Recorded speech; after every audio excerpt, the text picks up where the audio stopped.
and Richie Wood has done it again. The magic man has come up with another trick. Well, here's a chance to seal it. It's done. It's Georgie Kelly. Rotherham United's pathway back to the championship is opening up.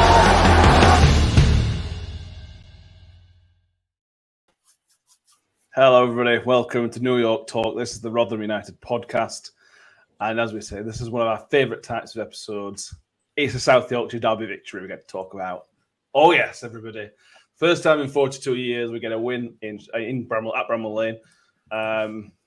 Just over 6 months ago, we won in the other part of Sheffield. I'm pretty sure we own Sheffield now. I think that's how it works. Don't know. I'm sure we'll get some comments to the contrary. But anyway,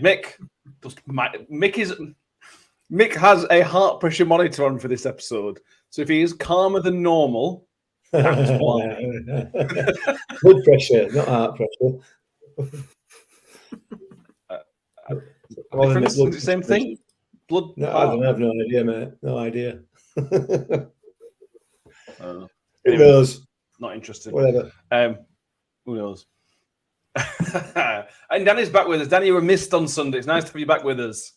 Yes, nice to be back, lads. Although I have made a complete fool of myself because I've accidentally put on the reproduction of the last shirt that we won at Bramall Lane in, the 81-81 shirt. So I'm so sorry, but I'm just going to have to nip off and change my shirt to this season's away kit because what an absolute win that is, boys. Oh, absolutely. I thought you were joking. Comments. I thought it was not. Baz is with us, S64 Miller, Neil Liversid, Matthew Hepsonall, Phil Rollins says, evening all, still think we need a ref rant. He might get a mention. Mr. Stroud, I think one or two incidents. Evening all says Sarah Ogden, the bragging rights were all hers in her house on Tuesday. The husband's been quiet since then. Good. Russ Vernon says, hello, Mick and Matt. Pleasure to speak to you on the post-game. Yes, it was. And Danny is in what is now the now famous yellow shirt for this season. Do we only beat the Blades away in yellow shirts? No, that's a question. Someone asked Actually, it's never been in red.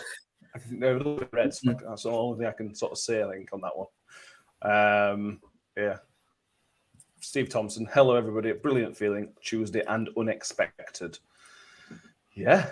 And there's nowhere else to start, obviously. We will preview the Luton game, the final game before the World Cup break, which will come up in, obviously, Saturday, after Saturday's game. But that's, 45 minutes, 50 minutes away.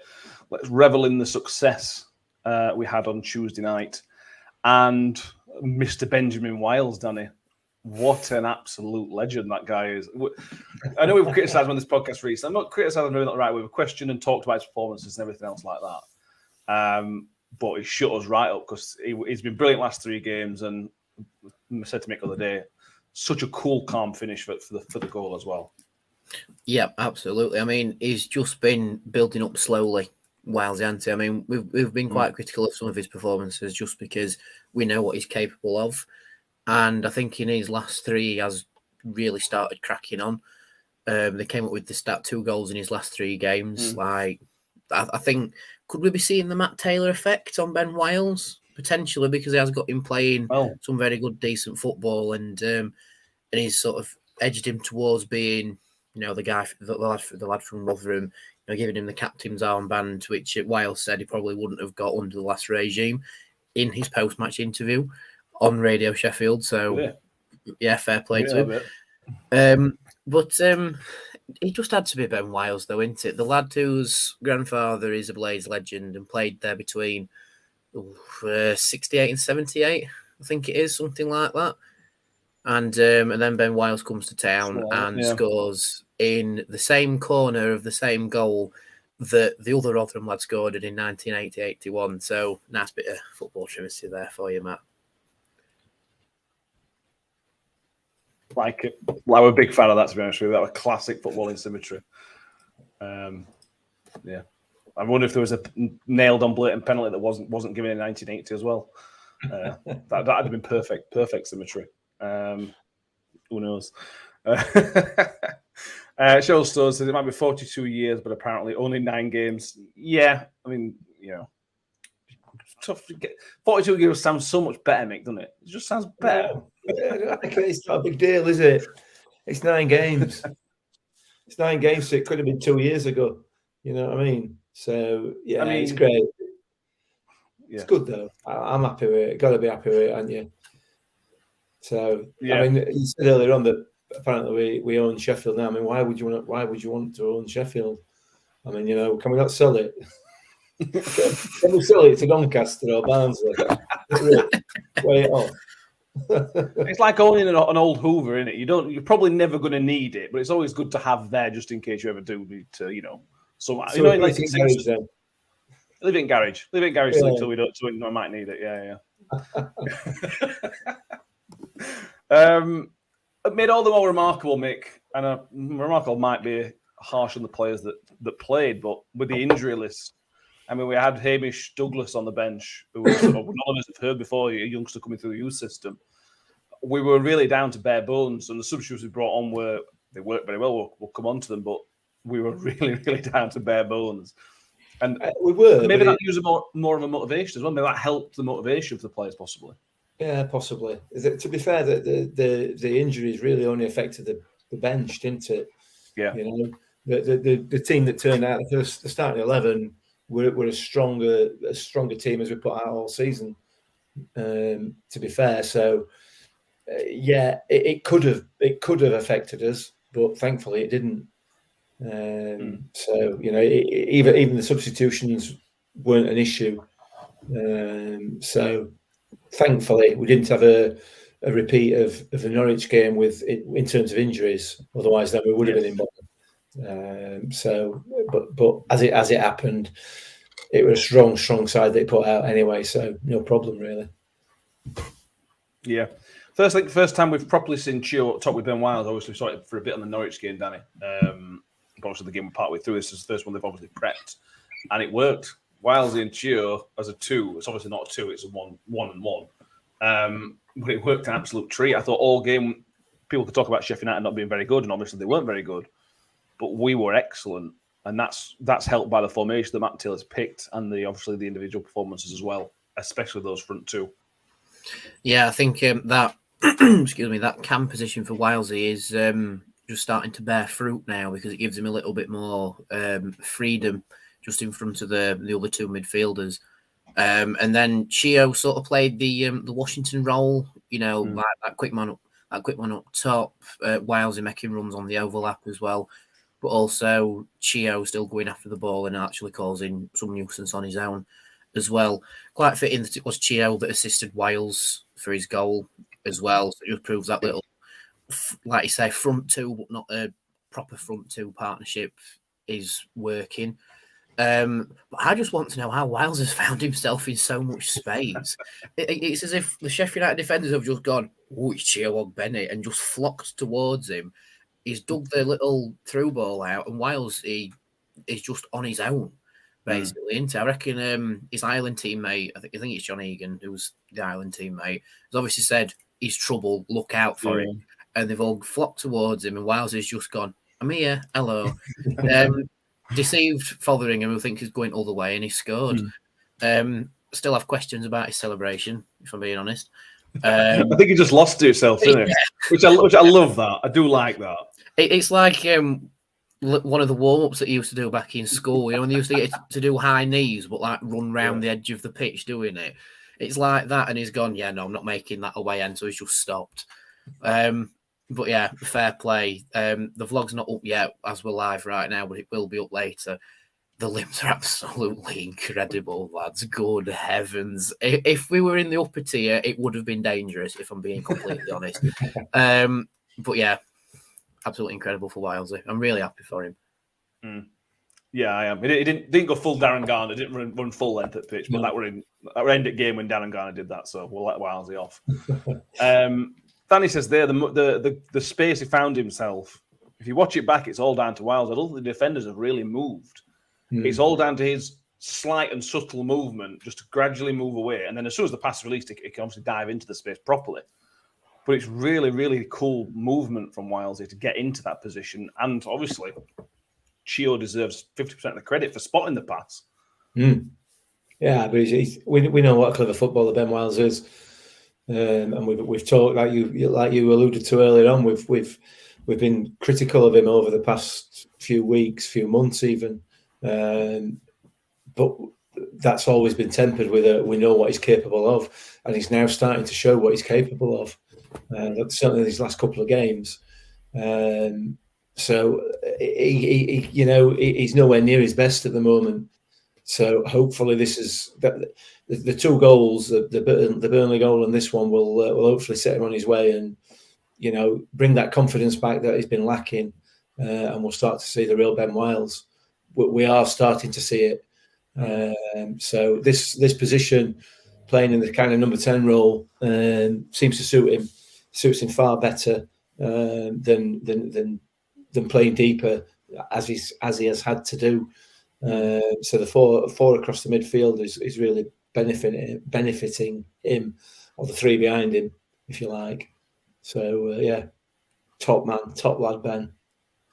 Yeah, we saw under the previous management, Danny, that I think we did see Wiles play that position a couple of times, but whenever he played there, it was quite for short periods of the game. And then I think Hartlepool last year was one of the games, because of an injury or two. I think he had to come back.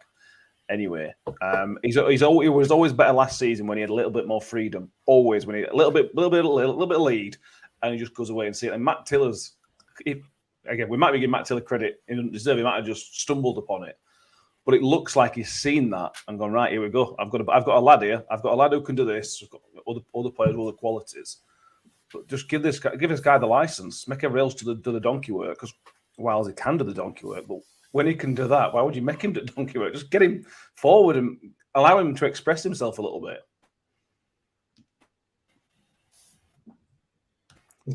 Has Danny frozen? Danny's frozen. You're back. Oh, yeah. Sorry, lads. I am lagging all over the place. I don't think we've paid the internet bill.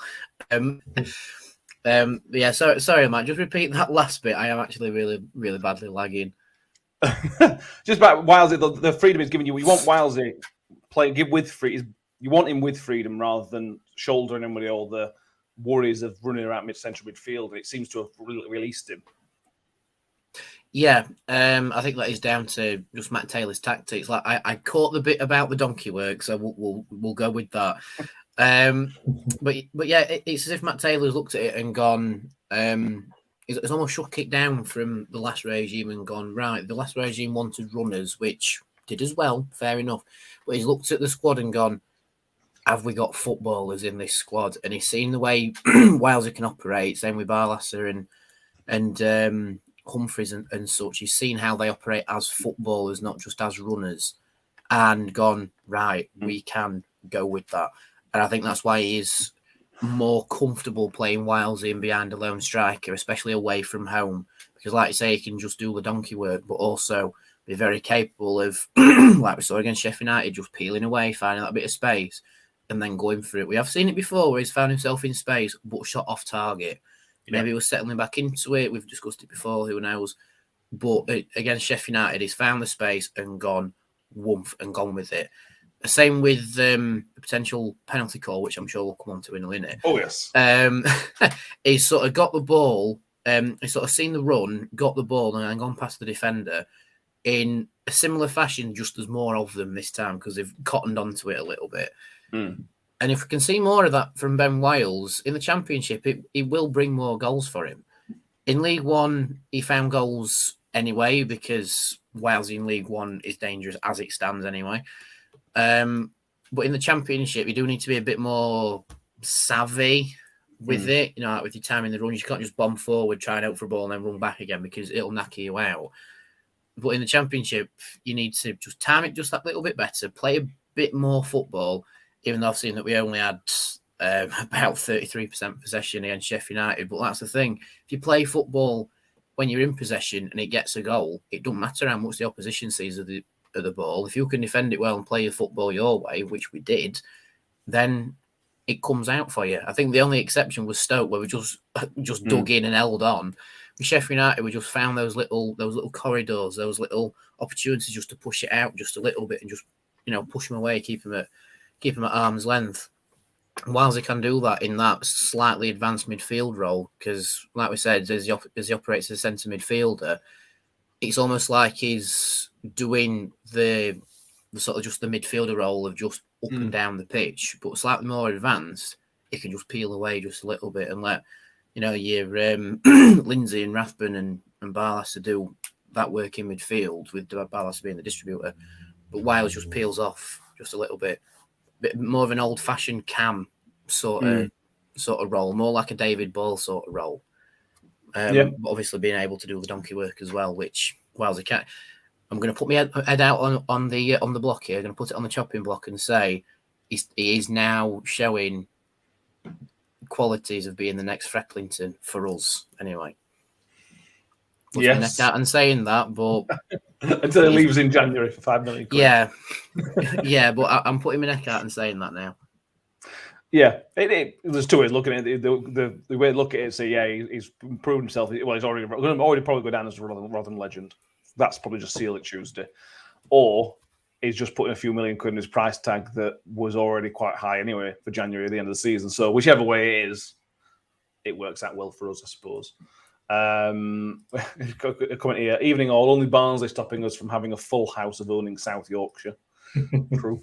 Yeah, we haven't played them in a while. Phil Robinson mentions Wiles made good space to shoot just before half time. Then something happened. Jillian Simpson, new manager has found a way of getting Rathbone and Leeds on the pitch together, which is key, and we'll come on to that later on as well. So yeah, let's talk about the incident. Mick, do we get a live reading on your monitor, or is it just unfortunately not? No. Oh, damn it. That's a shame. Let's talk about idea for content. That though, how Mick responds to referees and what his BPM is. Get one of those BPM things that goes on your finger. And just go, right, Mick, watch this game of Keith Stroud and we'll see what happens. Yeah. I'll give him a bit of credit before we start, Mick. For me, for 60 minutes out of the 90, I thought Keith Stroud had quite a good game. There were 2 or 3 incidents which were bad, but I thought second half, I can't really fault him. I thought the injury time at the end was probably bang on. I don't think there were any really contentious decisions in the second half, other than the push, Peter Kioso. Maybe we'll come on to that. But for the most part, Keith Stroud had a pretty good game. But there was a 15-minute period at the end of the first half, which I almost said it was one of the worst 15 minutes of refereeing I've seen. But the last week shown me that it's actually not. The push on Ben Wiles, I can't understand why that's not a penalty for the push. I just don't get it. Mick, could you defend Mr. Stroud at all?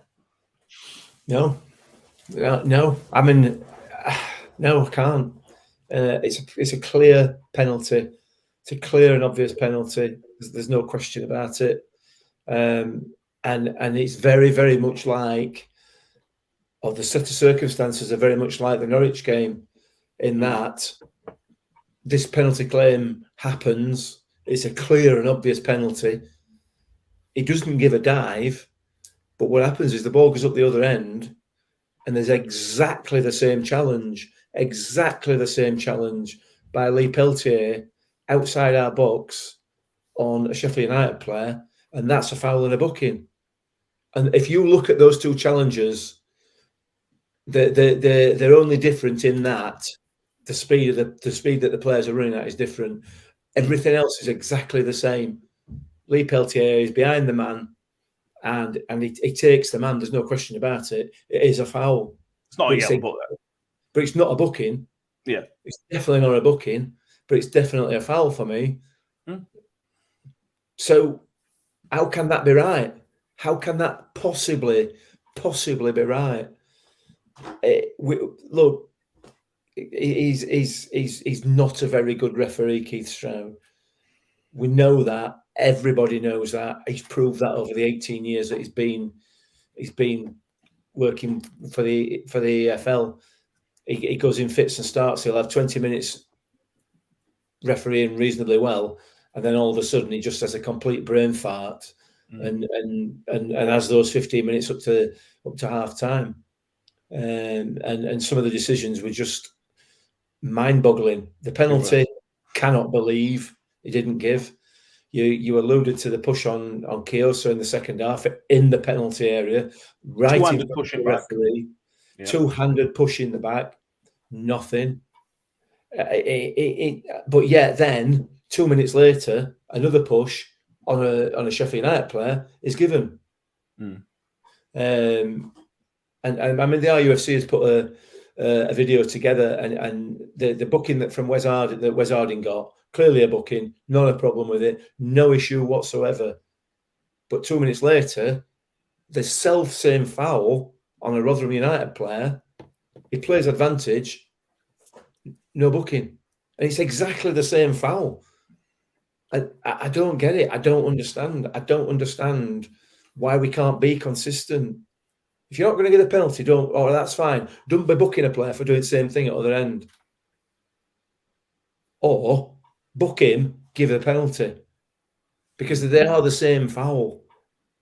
The difference is one's in a penalty area, one isn't.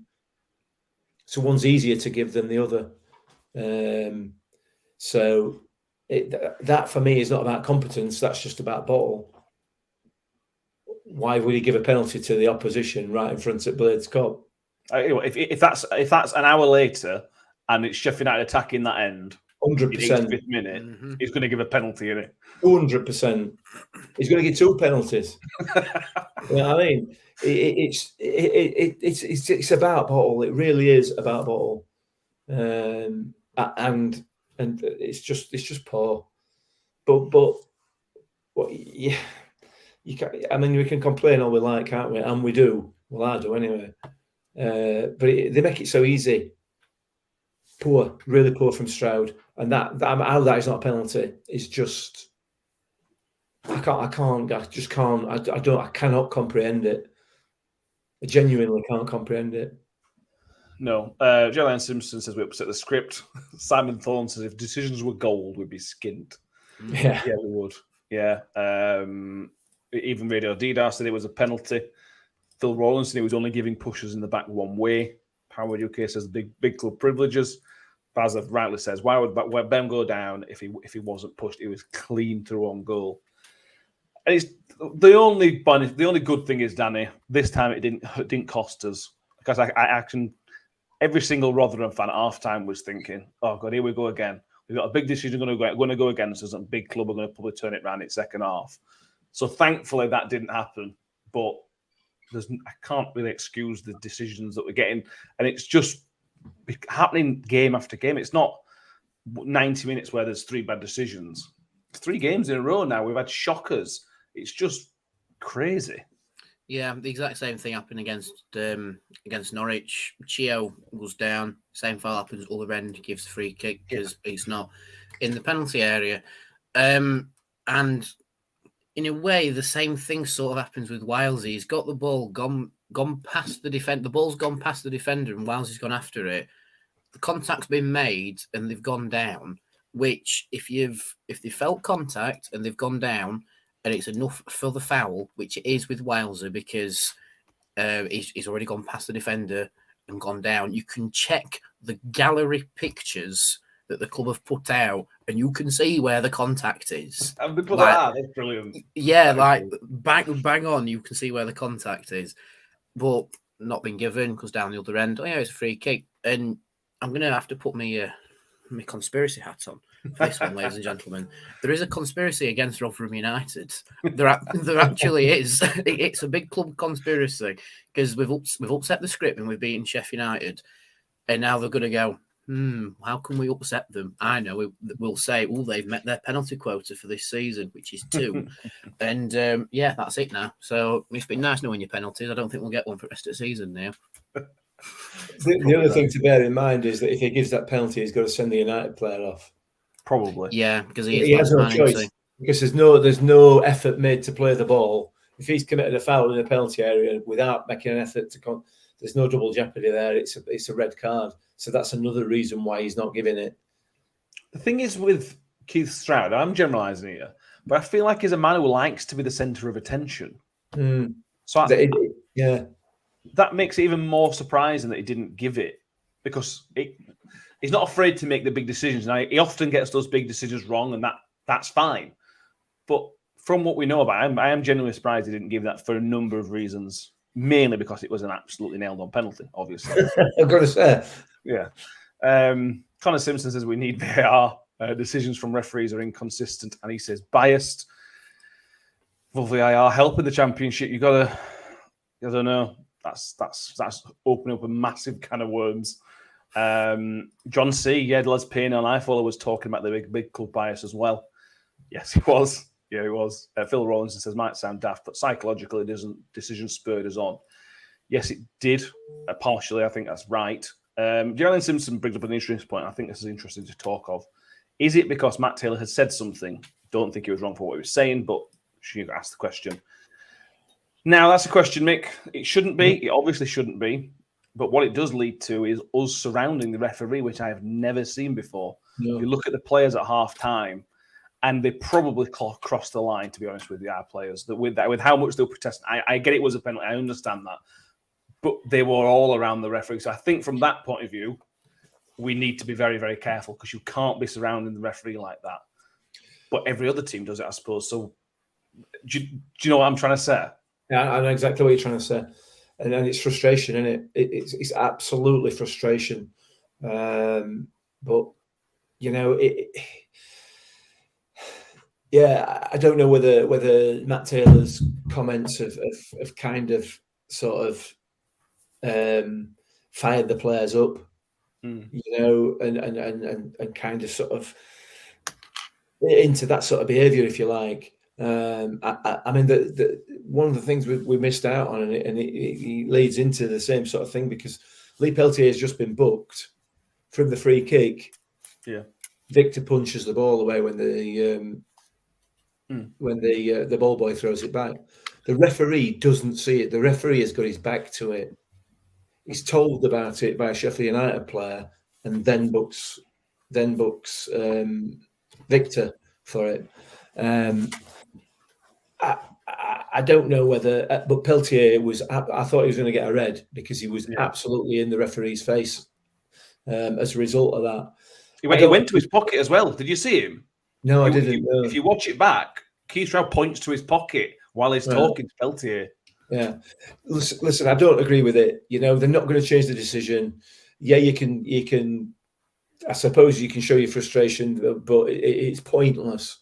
It's absolutely pointless. The only benefit you're going to get from it as a player is to kind of sort of G yourself up a little bit and egg yourself on to do more within the game itself. So, yeah, I don't agree with it. I don't think we should be doing it, but I understand why they are, if that makes sense, because it is so frustrating for us as fans. So how frustrating it must be for a player to have that happen to you week in, week out, which is what it is at the moment. And again, this is not a Rotherham United thing. You know, this.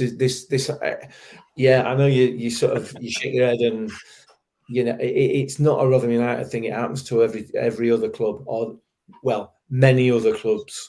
Not every other club, many other clubs. Yeah, we're not going to spend too much longer if we were to bask in the wind. But Danny, just your thoughts on the players' reactions and things like that, because it maybe crossed the line. Crossed the line in terms of surrounding him and having a go at him. Yeah, just putting pressure on it. If Norwich did that, we'd all be sitting here saying it's a disgrace that they've signed a referee.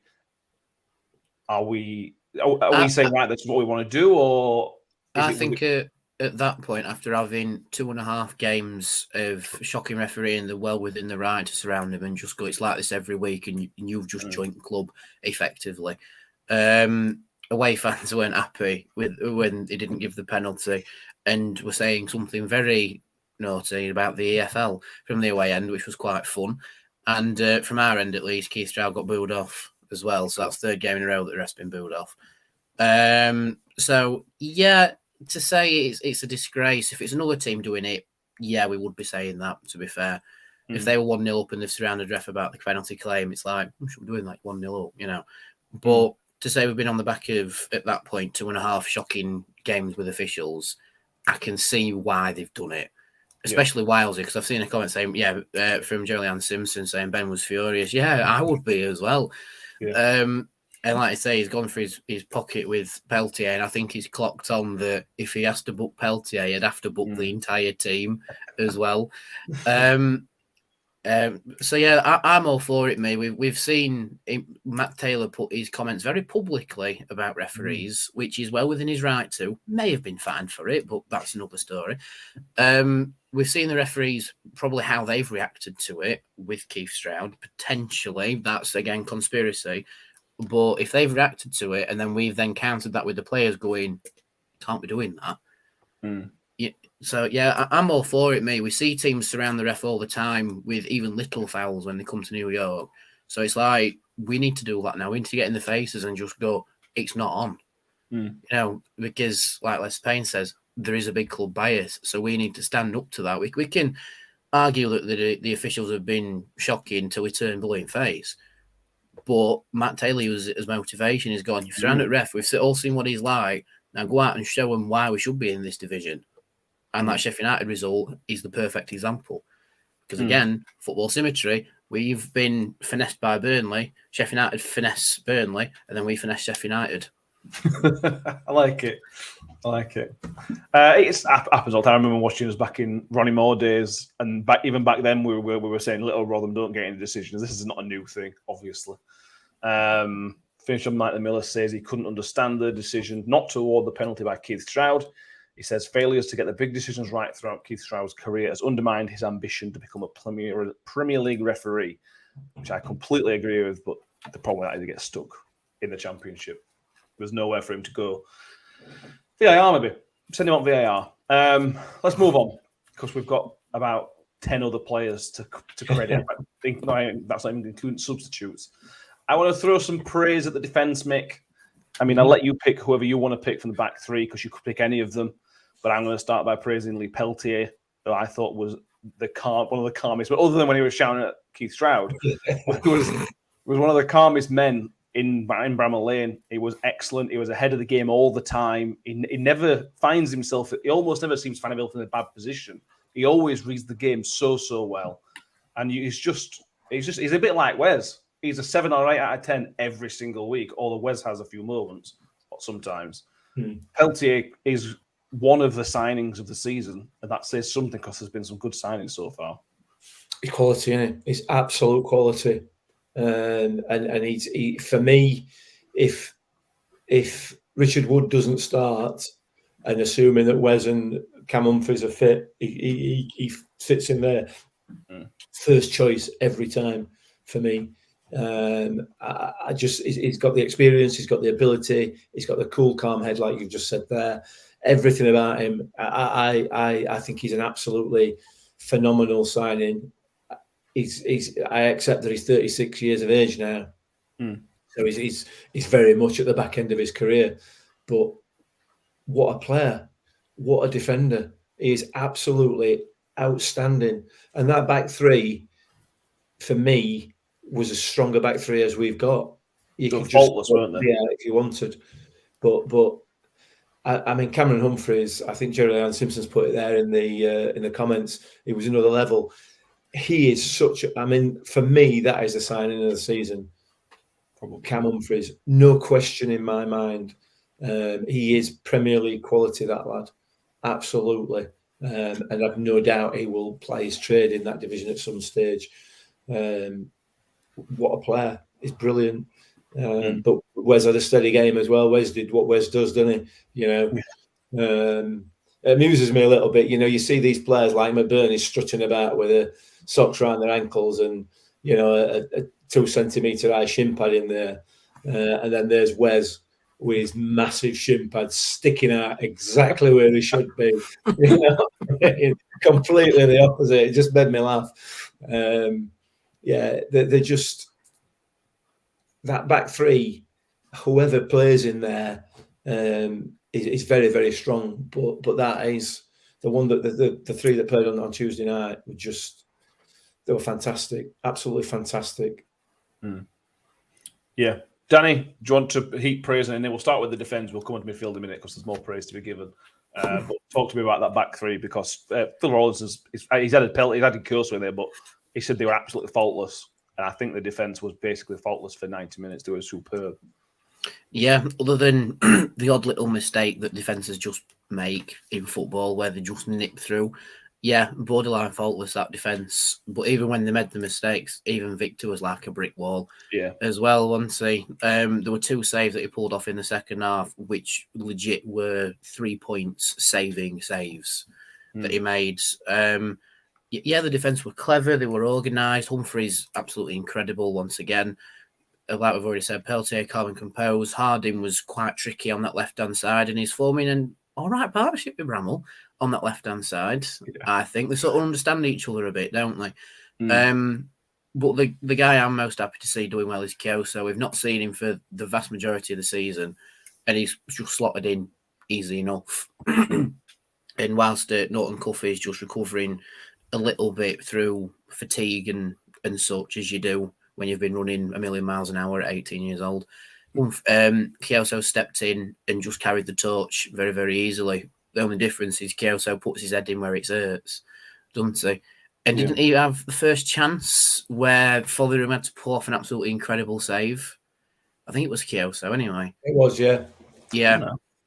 Yeah, and that little manoeuvre just to create that chance to Kyoso, that proves that we're not a hoofball team, because the football in that build-up, incredible. Absolutely incredible. But yeah, for me, that back line and Victor, solid as rocks. They were legit brick walls against Sheffield United. And even when the brick wall was breached, it was given offside. Yeah, exactly. I think that's the only decision that went our way for 90 minutes. Yeah. Another comment here says, we're going on about Victor, but he made, like Danny says, made at least 2 amazing saves, which is now seen as normal. Sweden's number 1. How has he not been called up? Legit. I was just about to say, they've announced the Sweden squad again for 2 pointless friendlies. They don't qualify for the World Cup. And Victor hasn't made the squad again. We'll try to speak to some Swedish people and see if we can get some clarity on the situation, because I just don't get it. Anyway, don't get it. Victor, he should be the national team, but there we go. He's our.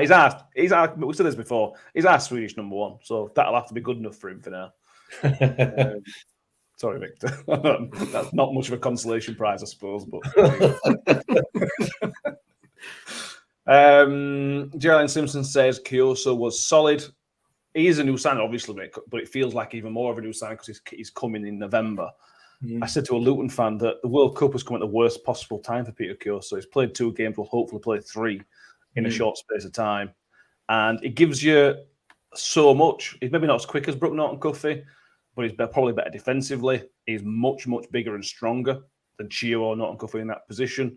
It's just another option, but you don't lose anything. You know, sometimes you might take somebody in and swap them because one's quick, one's slow, but better defensively, blah, blah, blah. You don't lose anything with Peter Kyoso, do you? From my point of view. You gain, really. Yeah. Because you gain a threat in front of goal as well. You gain a threat from corners. He's fantastic in the air. I've got absolutely zero complaints, and I suspect it might mean a spell at bench for Norton-Cuffy potentially, which would be a shame, but there are other options there as well. But yeah, he's a player, isn't he? He's an absolute player. Once he gets into the swing of it and gets match fit as well, because he ain't match fit yet. No. Yeah, brilliant, great to watch. And it allows you to bring on Norton-Cuffy later on in the game, which is absolute mayhem, which is what he did. Yeah, he did. Bramall was very good as well. Bramall was very good in the first half. I thought he had a very quiet second half, but I thought he was very, very good in the first half. Bramall. He didn't have a lot to do, did he, in that second half? No, they didn't. No. Brian Allett says we're chatting to Sheffield United fan at work and saying that Dan was the best midfielder they've seen so far. Let's move on to the midfield then, Danny. I think he means Dan Barlaser, Danny. It's not you, sorry. Different. Oh, shame. The midfield 3, if we ignore Wiles for a minute, because he's obviously a bit further forward. Midfield 3 are Barlaser, Lindsay, and Rathbone. It's one we've been calling out for a while, for different reasons, but that's one we've been calling out for. And it's an absolute dreamboat of a midfield. It just works. We've been craving Jamie Lindsay, and we've got what we wanted. And I can't speak highly enough of the way that all three of them performed again on Tuesday. Yeah, my question is, how on earth has Matt Taylor found a system to fit all three of them in? I know. And then have Wilesy on as well? Normally it's like, oh, we'll play such and such, but then we'll have to drop so-and-so, whereas Matt Taylor's just gone, just throw them all in. We'll throw them all in and we'll make it work. And we have, like I mentioned earlier, you've got Barlasser as the distributor, Rathbun as the man who doesn't stop running, Lindsay as the terrier, and then Wilesy as your attacker. And if you watch, there's a moment where all three of them are on the press, and Sheffield United try and play the triangles, and they just press them all the time. We press it, we get a throw, and then I think like 2-3 minutes after, then we score. Yeah.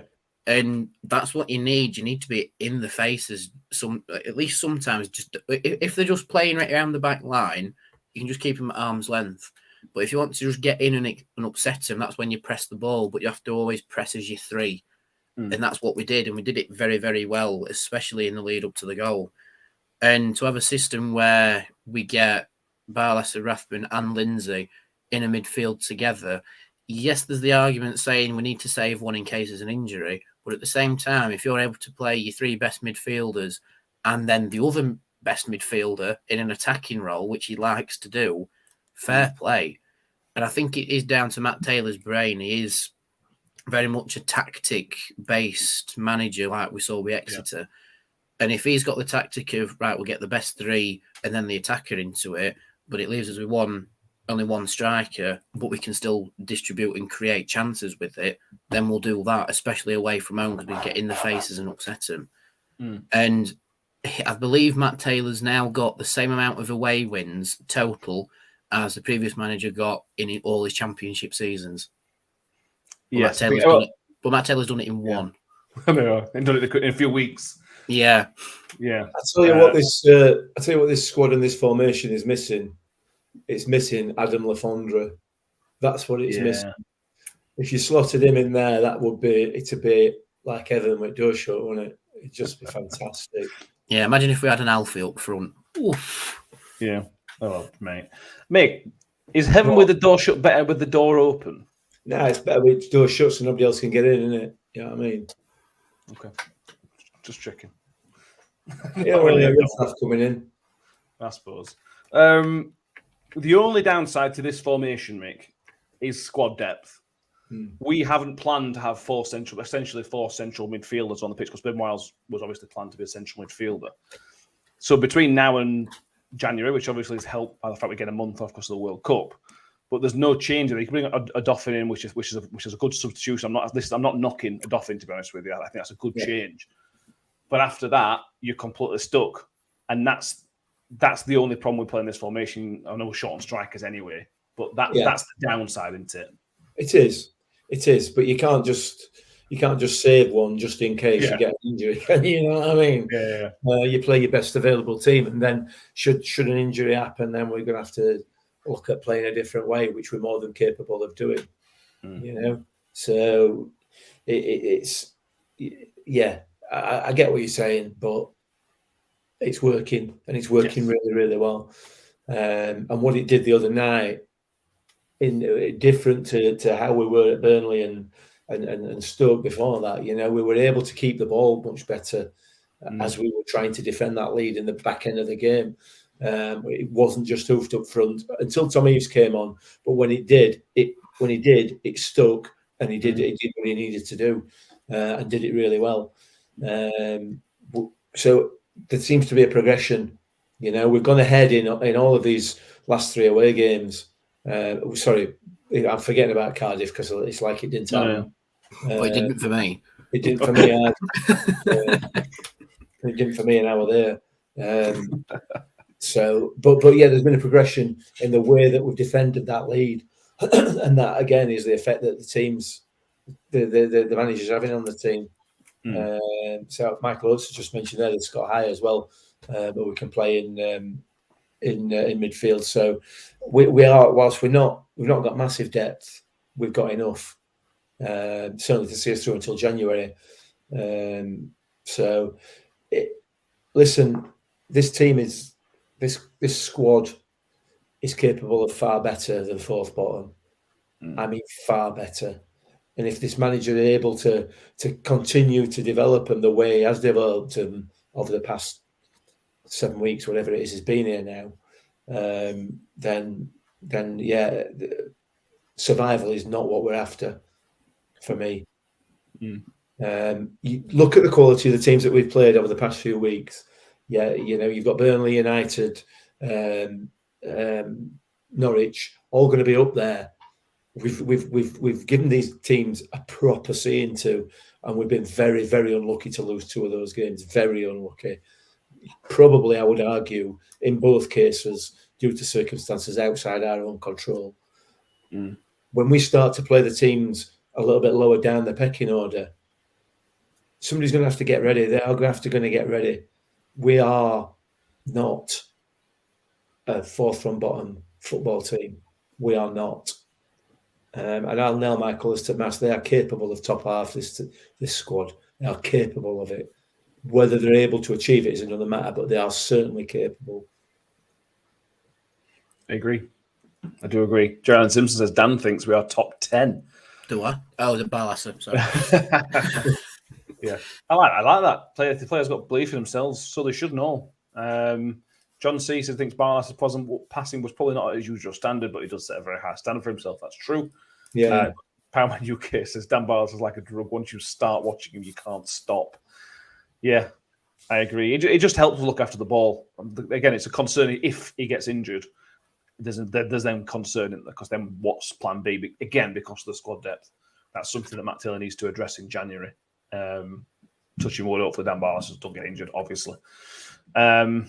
You mentioned Scott High. Michael Oates says Scott High. I don't think, to be honest with you, Danny, I don't know about you. It's clear to me Matt Taylor don't fancy him because there's been numerous occasions where it would make sense to put Scott High on. I think did he come on against Hull, I think?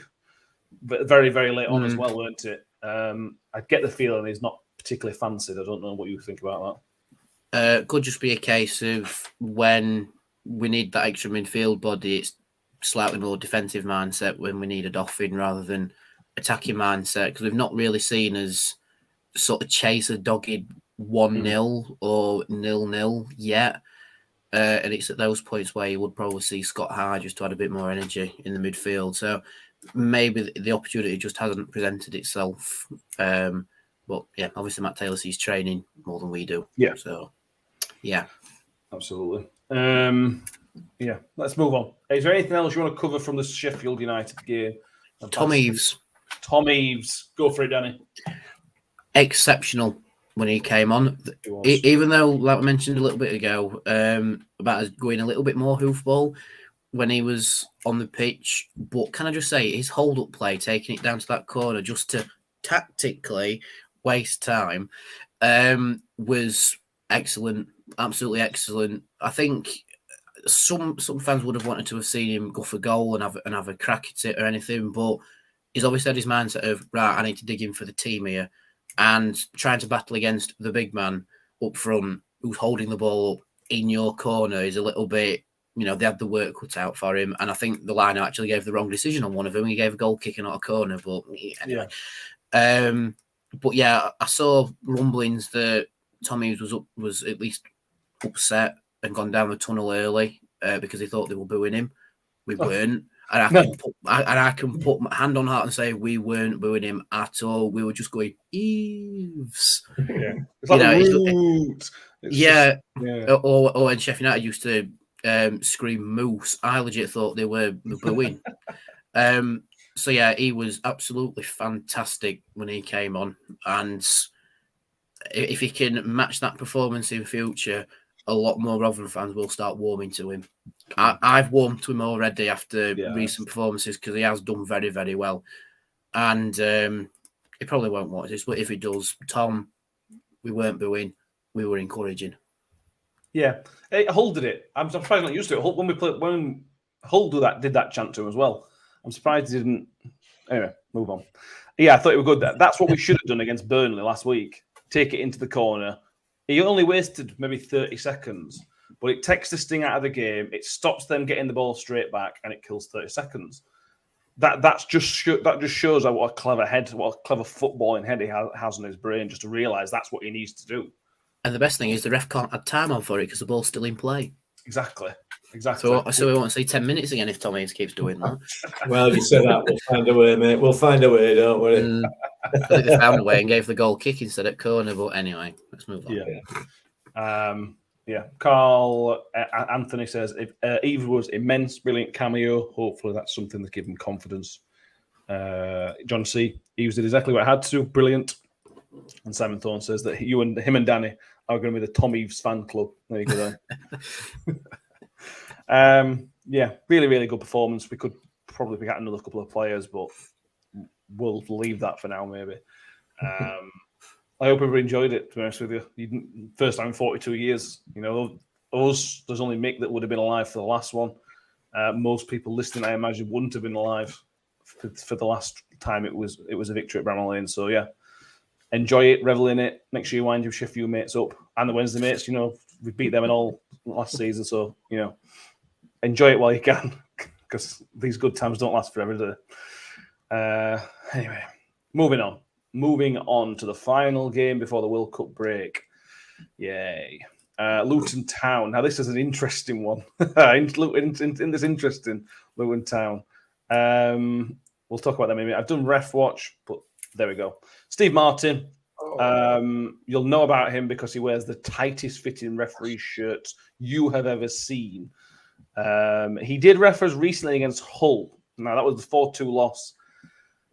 I feel like there was a penalty incident, but I can't recall it now. The reason he stands out for that game for me is we started coming back into the game and there was 6 goals and 8 substitutions, and he added 3 minutes with their injury time on. So it's a shame we didn't referees against Burnley, I suppose. Mick, you gave me a funny face. Do you remember anything? I can't remember. Listen, the problem I've got is that I'm old. I moan about referees virtually every game, and it's 4 or 5 podcasts ago now since I moaned about him. But yeah, there was something like that, and it'll come to me. It'll come to me probably about 3 o'clock on Saturday when we're about to kick off. But I'm not. Yes, Harvey Kelly, you legend. I think it was Eaves. Eaves getting dragged down in box at Cop End. Yeah, that's the one. That's the one. All over him as well, wasn't he? Yeah. Yes, Danny. Apologies. Yes, you should have said. 49 yellow cards in 13 games. 0 penalties so far this season. I should have seen why, because he didn't give the Tom Eaves pull. Is that legit? 49 yellow cards in 13 games this season? You're going to be questioning me research not for the first time this season. That's an average of about 3.8 per 49, game. Yes. 40. So he averages about nearly 4 yellow cards. Good grief. But only 2 red cards. He's not given 2 yellows yet to one person. He's not double yellowed anybody yet. So that basically means he's booked every player that he's been on pitch with. Surely. 49 yellows and he's not even playing. Good grief. Right, we can't time waste against Luton, can we? Or else everybody will be booked. Bloody hell. So Steve Martin, he's not going to give us a penalty, is what we've worked out. But we've seen over the past week we're not going to get penalties anyway. So anyway, that's irrelevant, isn't it? John Connor Simpson wants to know any update on Kelly's injury. Yes, aim is Christmas for Georgie Kelly. So he's the World Cup's come at a good time in the sense that he doesn't miss too many games, but he's not going to be back till probably Christmas or New Year. I think Christmas was positive. I think Washington are still waiting to find out if he needs surgery. I think he went for a scan a few days ago. Hopefully, we'll find out something about that shortly. That Washington might be available for Saturday. Did he? I missed that. I don't know whether that's right or not, but so that it sounds like it's good news on in terms of both of them. So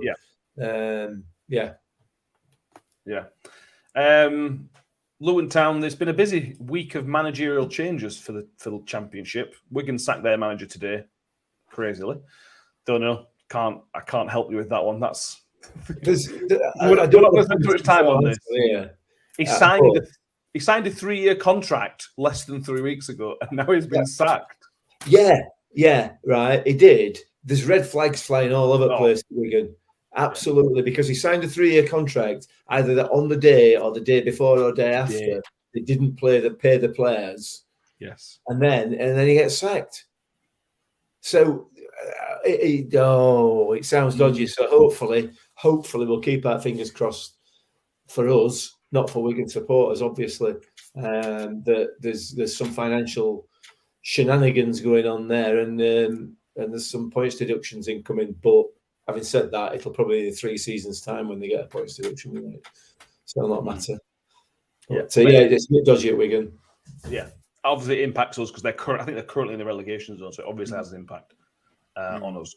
Luton Town obviously have their own managerial problems. Nathan Jones has left them again. This time he's gone to the Premier League. This time he's gone to Southampton. I'll be honest with you, Danny. I would much prefer to face Luton without Nathan Jones than with, because we all know what Nathan Jones brings to him. We saw how it affected us losing a long-term manager. This could be the best time to play Luton this season. Yeah, I mean, Nathan Jones and Luton seem to go together like bread and butter. Because Luton do well when he is manager, then when he's not manager, they don't do as well.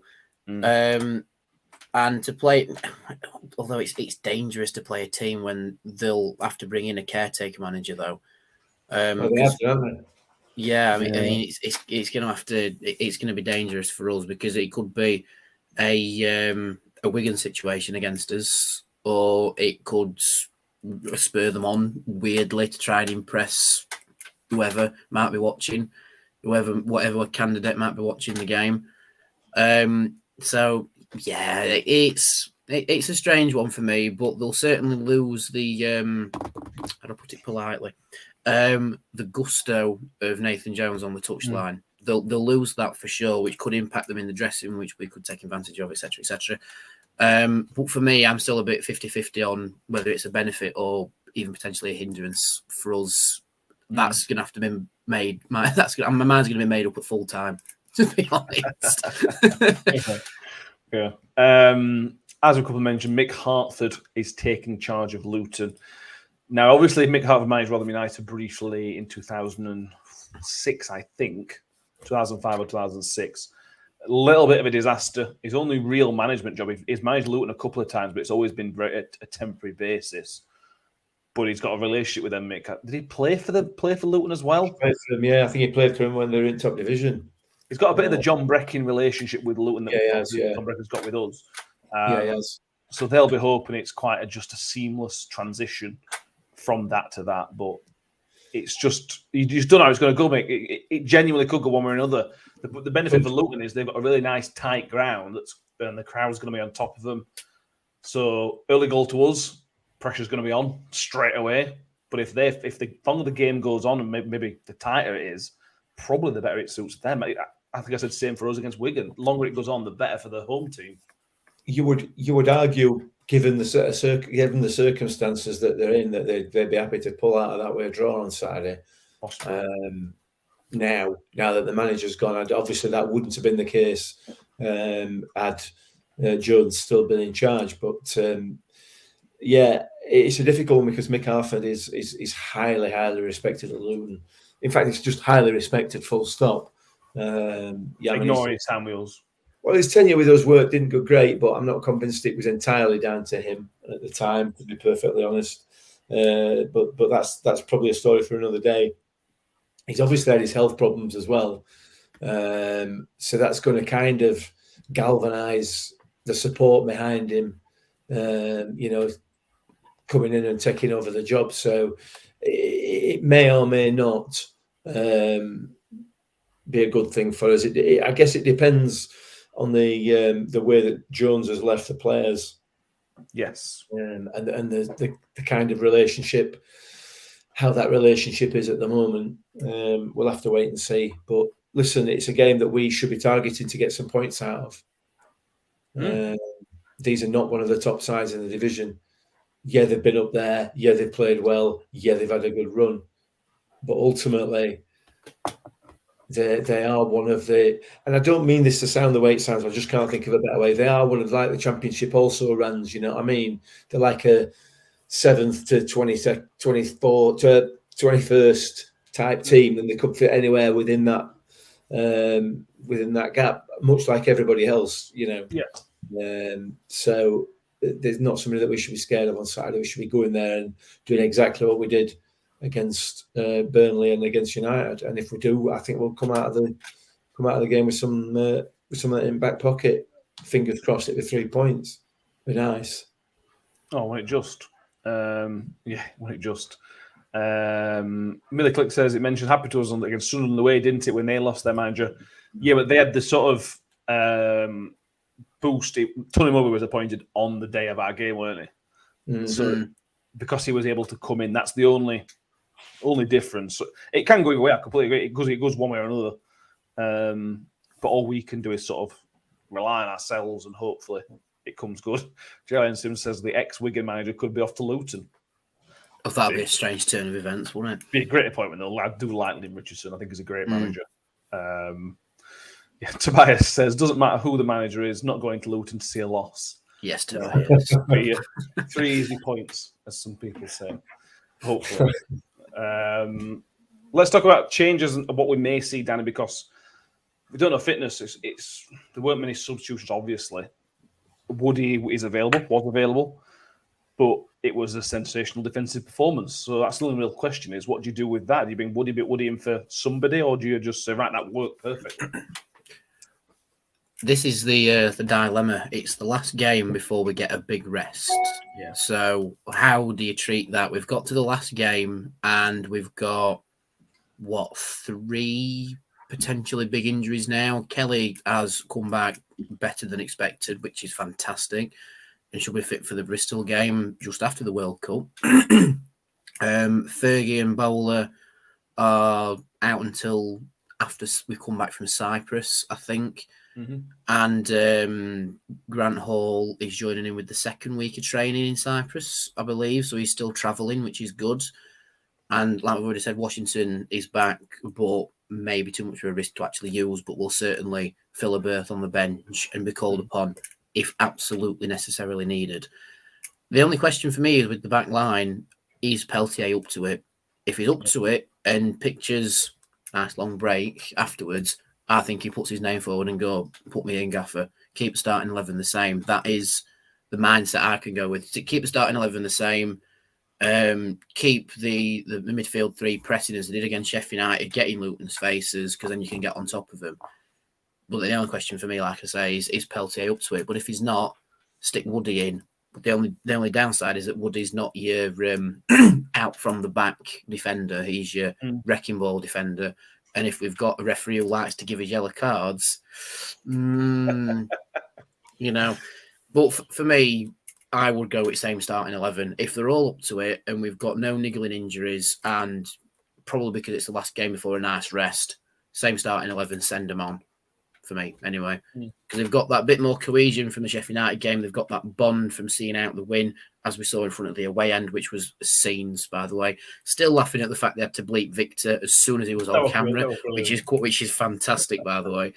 But yeah, they've now got that weird cohesive bond that they've gone through the trenches. They've got the win in the derby, and now they could be very effective against Luton in the same application with pressing the ball.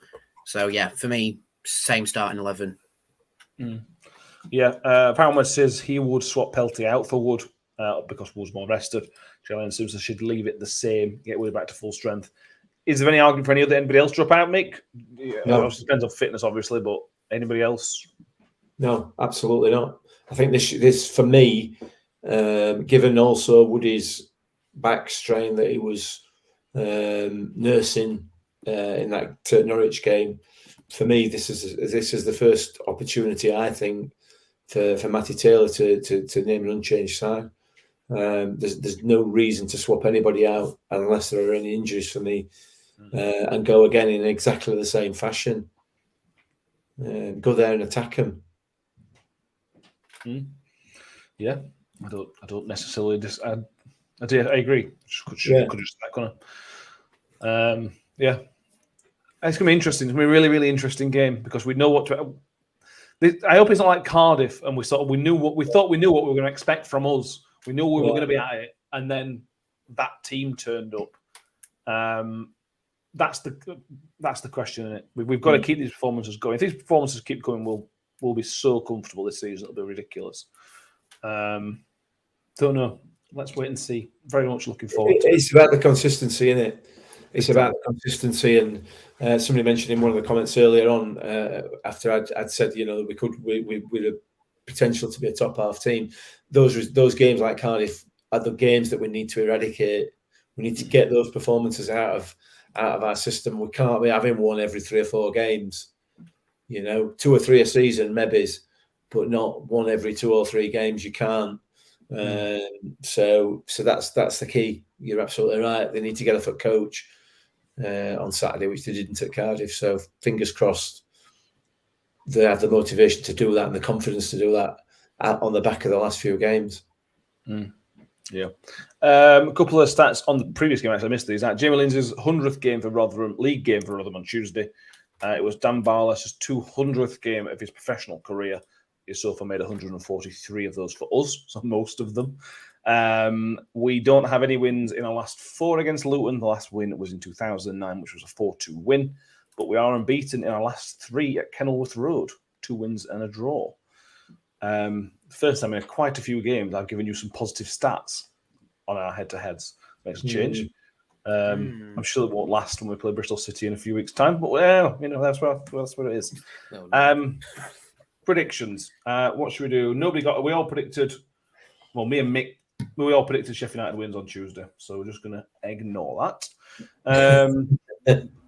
Danny, I'll give you first crack at Luton. What do you think? Can Matt Taylor make it 3 away wins in one season? I think if that's the case, I will probably be in some sort of coma for the whole of Sunday. I thought you were going to sort of daft like promise you'll get a tattoo or something like that. Oh, actually, you just reminded me about something, actually. One of my mates, Charlie Oakes, oh dear, he said if we beat Sheffield United... No, he did. He said if we score against Sheffield United, he'll get the tattoo of that player whilst he's out on holiday. So, Charlie, get the needle out. We get the ink needle out, I should say, rather. But yeah, I'm actually going to agree with Power Mads, Brighton and Millie on this one. 2-0 to the Millers. I reckon this could be our second goal in an away game this season. Other than at Coventry. Yes. Mick, what do you reckon? I'd like to think we're going to get another clean sheet. So it's just a question of whether we can score, and if so, how many. And I'm going to go 2-0 Millers. You go 2-0 as well. Okay, I'm going to go 2-1. Because I can't see 2 clean sheets in a row. That feels wrong. It don't feel wrong, but I just can't see it happening. We'll go through the prediction of this. Harvey Calvert says 1-1. Phil Oxley says 1-1, sorry. Tobias goes 3-0 to the Millers. I think that is on you if that happens, Tobias. Well, we had a clean sheet in there, didn't we? Yeah. Darren Coward says 2-0 to the Millers. So does Brian Allen, Paramount UK. And as Danny says, Kim Hayward says 1-0. John C goes with you guys, another clean sheet. 2-1 to the Millers and 2-1 also that there. Steve Bundy also, and Russ Vernon says 2-0. He's gone Wiles and Chio in the goals finally. I'll finish on this one. Mike the Miller says 1-1. I'd take all of those, to be honest with you. If you get offered me a draw now, and we'll go to World Cup on what would it be? 25 points? 26 points. We'd have been dreaming, wouldn't we? Do you know what? If you'd have told me 26 points, 25 points even, going into the World Cup, we wouldn't have believed you. But I prefer 28 though, mate. 28 would sound a lot better. Yeah. The season, points-wise, has got tighter than I thought. The teams down there got more points than I thought they would by now. So it could be quite a high points total. In previous years, I think teams would sit with 44. It's going to be properly near 50 this year. But if it is 50, exactly. If it is 50 points, which it will be around 50, we are literally halfway to survival, and we haven't got through half a season yet. Just shows the job done by the previous management, the players, obviously Matt Taylor since he's come in as well. We've got to continue. I can't find comment now, but it's about consistency. It's about keeping these performances going. You can't get complacent just because you beat second in league and now you're playing a managerless team. You've got to be on it. You've got to still try and punish those mistakes. Stop make sure you don't make any mistakes defensively. And there we go. If we do that, we'll come away with 3 points. You've got to be ruthless. Exactly. You've got to be ruthless, and I think Matt Taylor will instill that into this team. Yes, and then he gets a break because it has been a hectic. It's been a hectic start to a managerial job. To be honest with you, as all the players deserve a well-earned break shortly. So there we go. Any of the final topics or comments you two want to make? I've got one last one. So, as we've already said, we are on 25 points, right? So we have now surpassed the 16-17 season, which I don't know. Make your own opinions up on this about how absolutely atrocious we were in that season or how good we are this season. But in 46 games, we got 23 points in 16-17. We have played 20 and have 25 this season. So make of that what you will. I just thought it was interesting. Yeah. You've got to be happy with the start. You've got to be so happy with it and just pray it continues. And I agree with Mick. These players are good enough. These players are more than good enough. Mike the Miller says, what do we talk about after Saturday? Any suggestions? We'll be doing some World Cup stuff. I don't know how in-depth... We won't be here very long with that anyway, so... I find it difficult to get myself up for the World Cup for once, which is different. I'm normally one of those people that acts like a 7-year-old boy that can't wait for it. Struggling this time to muster up any positivity, but that might change next Sunday when we watch Qatar against Ecuador. Maybe not. I can tell you the other thing I'm doing. I'm just going to the pub to watch England, and that's it. Other than the first game, because I've got something on. But other than that, to the pub to watch England. Might be for 2 games, might be for 3, 4. We'll have to wait and see. Yeah. We will do World Cup stuff. We'll do an England-type podcast over the next few weeks. There's too much of the World Cup to cover. As much as we would like to, we can't cover it in enough detail to properly cover the actual World Cup. We'll cover the England stuff. And then within no time, Rotherham will be back. And we'll see if we'll get any special guests between now and the World Cup starting again, before the season restarting as well. Can't promise anything, but we will absolutely try for some special guests if we can. Please do subscribe if you haven't already. We're creeping up to 800 subscribers. Danny's promised his vlog will be up probably Friday morning, Danny. So I'm sure we'll say Friday morning. Yeah, I think Friday morning.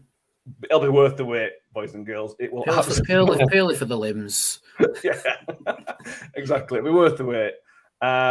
When then we will be back on Sunday evening to review. There's no preview to review the Luton game. I might have like a recap of the first half part of the season and how I think it's gone, some key moments and all that type of nonsense. Mick, it's been a pleasure. I enjoy these South Yorkshire Derby wins. Yeah. So it's very good. They're always better after they're over, aren't they? Yeah, that's very true. And Danny, thank you very much. It's a pleasure to have you back. Yeah, always happy to be here, lads. Yeah, no worries. I just about woke up in time for this one. But just to leave you all, especially for our YouTube, Facebook, and Twitter Live viewers, what it says, I'm going to hold it with the wrong hand, but what it says on my flag, Pride of South Yorkshire. There you go. Up the Millers. Up the Millers, please. We'll see you next time. Bye. Ravel, ambitious, but brilliant! Mule with it, Wood's got round the back, and Richie Wood has done it again! The magic man has come up with another trick! Well, here's a chance to seal it, it's done!